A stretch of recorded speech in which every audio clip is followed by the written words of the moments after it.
All right, guys, welcome back to Cold Pizza Watch Reviews. Today I'm talking about two new 39mm divers. The first is the Longines Legend Diver, and then the second is going to be the Seiko Marinemaster.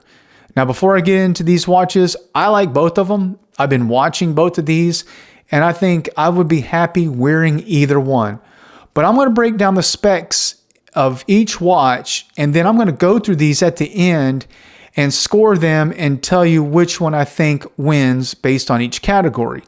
So let's get right into the Longines.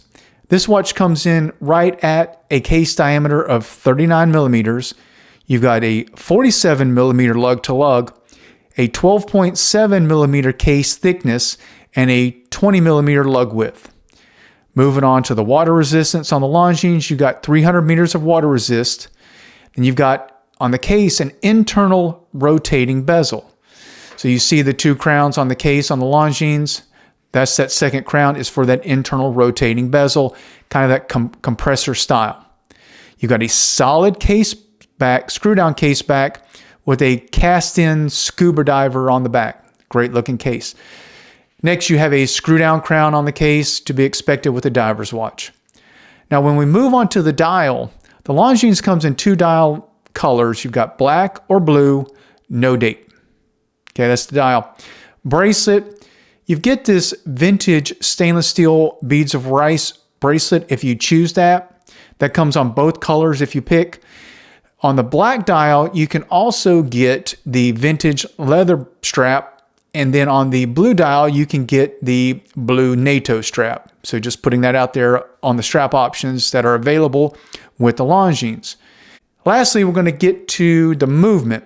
Now, Longines comes with the L888.6 movement. That's a COSC certified movement.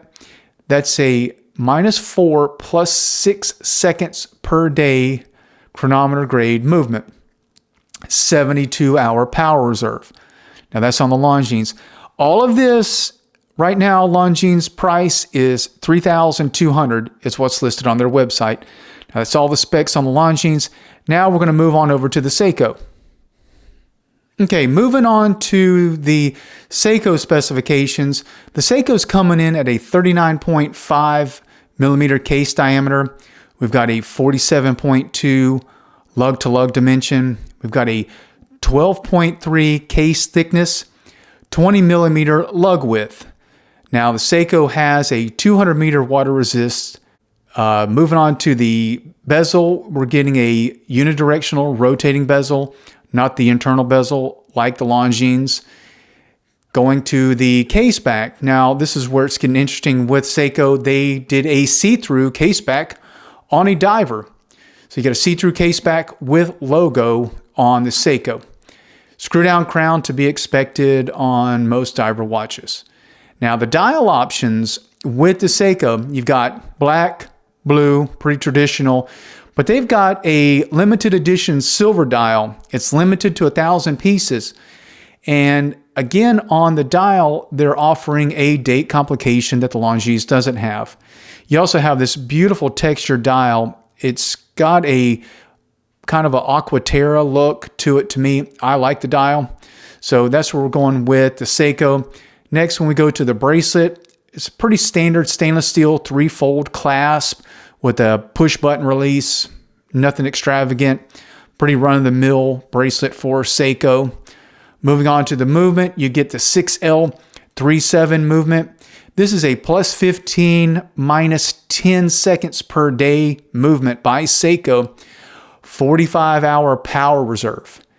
Now, this is coming in at a price of $2,800 for the Seiko. Not too bad, you think? Well, let's compare these two and see, Seiko's a little bit cheaper than the Longines. So we're going to break these down and see which one winds up scoring better. Okay, now we've been through the specifications pretty quickly. Now let's break these down and see which one I think is the better watch based on the specs. So right away, I'm going to go to the case size because that's what's important to me when I'm looking at a 39mm dive watch. And the Longines is coming in at a 39mm exact versus the Seiko's 39.5. And the lug to lug's 47 versus 47.2. I know it's not that big of a difference, but I'm giving the case size and the case diameter to Longines because it's going to be a little bit smaller, more compact wearing dive watch versus the Seiko. Although the Seiko is a little bit thinner at a 12.3 versus a 12.7 on the Longines, I'm still giving it to Longines. This is what I'm looking for, and I think it's going to wear a little bit better. Although I love the Seiko, I like the compactness of the Longines. Moving on to water resist.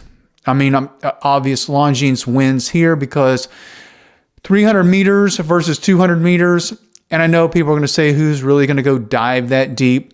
We're looking at specs here, and 300 meters, Longines is winning and still maintaining a pretty compact case.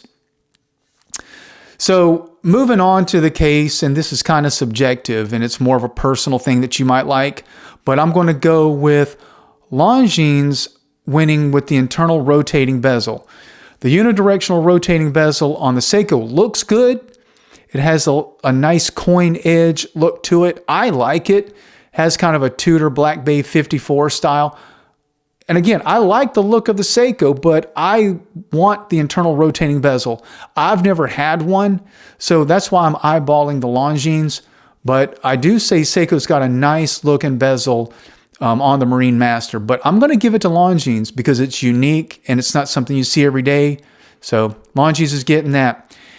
Case back. Now, this is where I give it a Seiko for doing a see-through case back, but where they lost me was with the logo on the back. So doing a see-through case back on a 200-meter water resist diver, a true dive watch, but you slap that logo back there, and I get it, Seiko puts that on all their dive watches. I wish they would have done something different because that muddied up the visual of the see-through case back. I liked what they did, but I like the back of the Longines better. I like the cast-in scuba diver guy. I love the look of it. It's just very machined and clean looking. You might say, no, I want it see-through, and that's awesome. I get it. I'm leaning towards the solid case back on the Longines, so that's who's going to get my score. Screw down crown, both guys got that, so that's a tie. Dial. Now, the Longines dial, I will give it, once you move past the rotating bezel, it just kind of loses a little bit. It's not got a lot going on, but I like it. But when you look at the Seiko, you get the additional date complication, and you've got kind of that teak-looking dial that is reminiscent to me of the Omega Aquaterra. I love the dial on the Seiko. I love having the date complication, and the fact that you also get the silver color limited edition option that you could possibly get that you don't get in the Longines. I'm going to give the dial to Seiko. And again, I'm not talking about the internal rotating bezel. I'm not really adding that to the dial on this. So I'm going to give Seiko the check mark for the dial. Now we're going to move on to bracelet. The bracelet to me on the Longines is killer. That vintage beads of rice, that won me right over. I love it. I mean, you look at the Seiko and that just looks like something they pulled off the shelf. They didn't put a lot of thought into it. I think they could have done better with maybe a more vintage oyster style bracelet. This one just lost me. I don't like it. If I had it, I would definitely be changing that bracelet out. Otherwise, I love the watch, but the bracelet, boom, it's going to go to Longines. Plus, you get the vintage leather strap option if you get the black dial, or you can get the blue nylon for the blue dial.